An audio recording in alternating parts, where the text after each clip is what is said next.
da noite, quando o sono acabou, ele disse: é pra lá que eu vou. Vou deixar este lugar.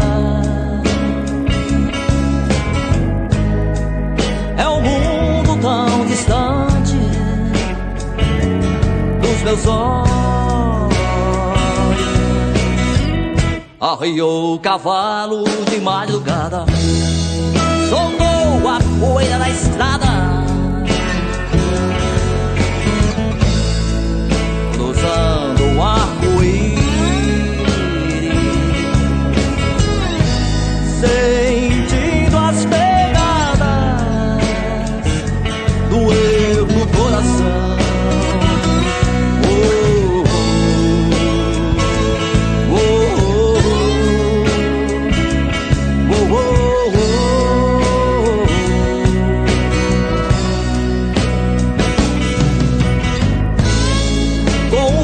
Queimando a estrada, escurecendo, atrasando a jornada.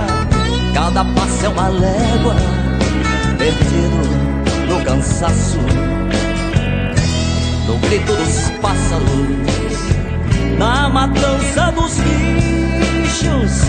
Uma luta constante entre o medo e o poder, e o poder.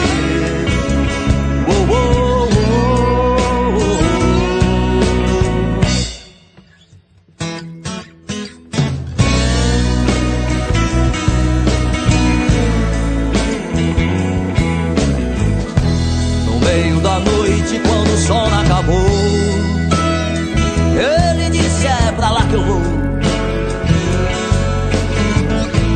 Vou deixar este lugar.